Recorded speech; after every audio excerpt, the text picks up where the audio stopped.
Capello, representarei o grupo do Projeto LIO nesta segunda prévia. Nosso objetivo é desenvolver o projeto mecânico e termodinâmico de um equipamento de liofilização.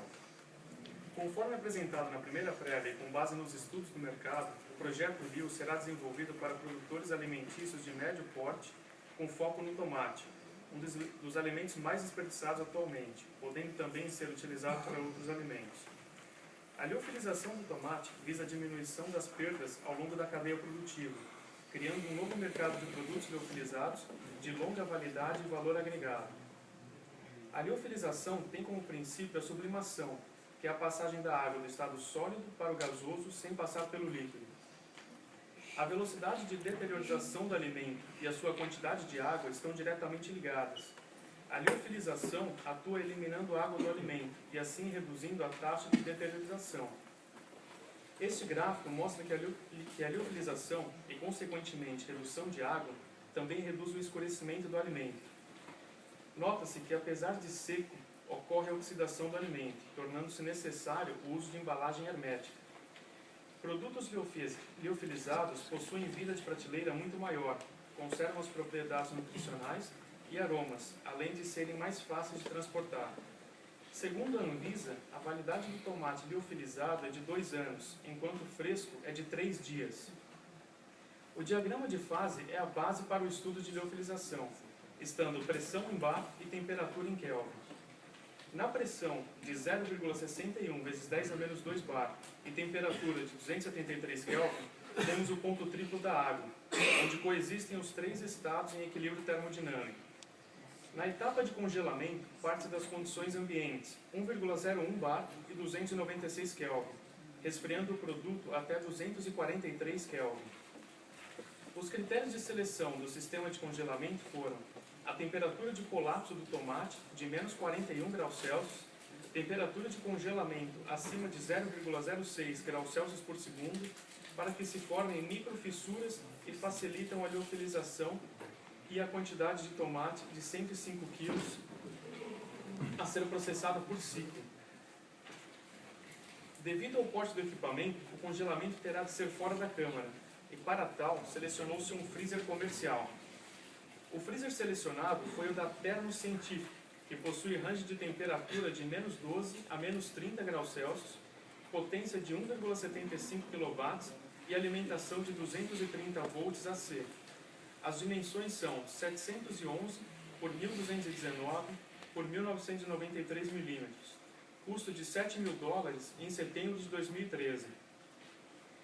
Já na câmara, após o congelamento, reduz-se a pressão até 10 a menos 2 milibar, iniciando a sublimação.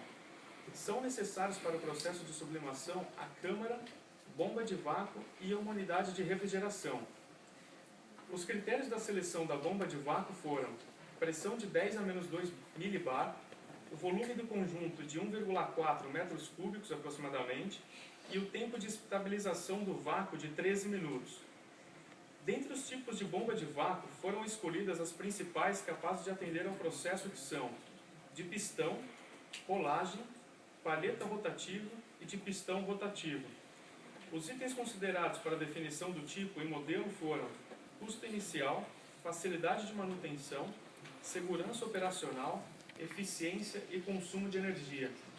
A que melhor contempla tais itens é a de palheta rotativa. Para que o tempo de estabilização do vácuo seja atendido, serão utilizadas 2 bombas Adixer Alcatel 2063 SD, que fornecem a pressão de 0,003 milibar e possuem dimensões de 529 por 264 por 420 milímetros, potência de 2,6 kW e alimentação de 220 volts AC.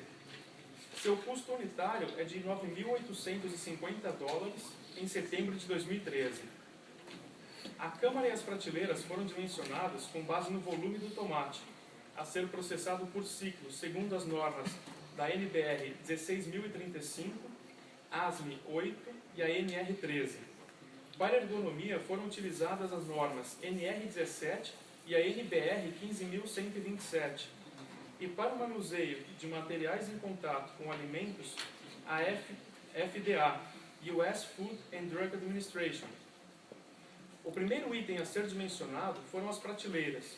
São 26 prateleiras com dimensões de 675, 595 por 22,5 milímetros, volume de 0,009 metros cúbicos e peso de 13,3 quilos, apoiadas em cantoneiras de abas feitas no mesmo material da câmara.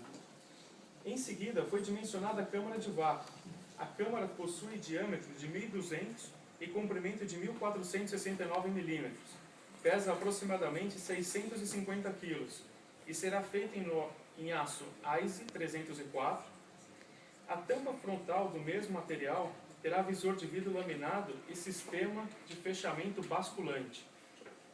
A base da câmara terá 1000 por 1300 por 910 milímetros em aço ASTM A36. Para a manutenção do vácuo e preservação das bombas, o vapor de sublimação deverá ser condensado novamente antes de chegar às bombas. O condensador foi dimensionado para congelar 90 kg sublimados ao longo do ciclo de 8 horas. A unidade de refrigeração é composta por evaporador, compressor, condensador e válvula de expansão. O vapor será condensado no evaporador, cuja temperatura é de menos 50 graus Celsius. O compressor selecionado foi o da Bitzer, modelo LH104/S4P, através da norma ASHRAE e dos softwares da Bitzer, com dimensões de 1140 por 937 por 725 milímetros, peso de 250 kg e capacidade de 3,5 kW, alimentado por 230 volts AC. O fluido utilizado será o R507A. A liofilização primária ocorre com aquecimento até que o alimento tenha 15% da sua quantidade de água.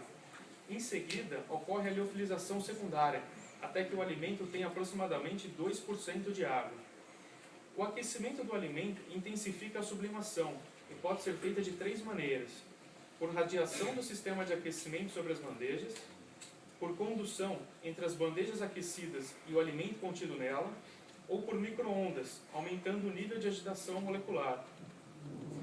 Para decidir qual tipo de aquecimento utilizar, foi feita a seguinte matriz de decisão, considerando o tempo de liofilização, a manutenção, a facilidade de controle, a dificuldade de fundir o gelo, custo e segurança. O melhor resultado foi para a radiação. Após o aquecimento e fim do processo da liofilização secundária, o sistema retorna para as condições ambientes de temperatura e pressão. Este é um esboço do desenho do conjunto, com as posições dos equipamentos descritos. Esta é a vista isométrica do conjunto composto por câmara de vácuo, unidade de condensação e bomba de vácuo. Atualmente estamos selecionando os sistemas de automação e controle para garantir a praticidade, facilidade de operação, correto funcionamento do conjunto, o mínimo custo e segurança. Estão previstos itens de segurança como a válvula de alívio de pressão interna, desligamento das bombas e unidade condensadora, caso a pressão interna baixe a pressão de trabalho. Aspectos ergonômicos como peso máximo e movimentações laterais estão em conformidade com a NR13. O experimento para levantamento do ciclo termodinâmico para o tomate ainda não obteve sucesso. Os erros e obstáculos estão sendo sanados e em breve realizaremos novos testes no Centro de Tecnologia da FATEC. As próximas etapas são a continuação do desenvolvimento do experimento, o término dos dimensionamentos e seleção das placas de aquecimento, válvulas, controladores e conexões, a verificação da câmara pelo método de elementos finitos, levantamento de custo, payback e avaliação de mercado. Agradecemos ao Bjarne Pedersen, da empresa GEA, Rodrigo Valentim, da empresa Avá, e Francisco Tadeu, da FATEC Prestes Maia. E, é claro, para o professor Dr. Gustavo Donato, nosso orientador.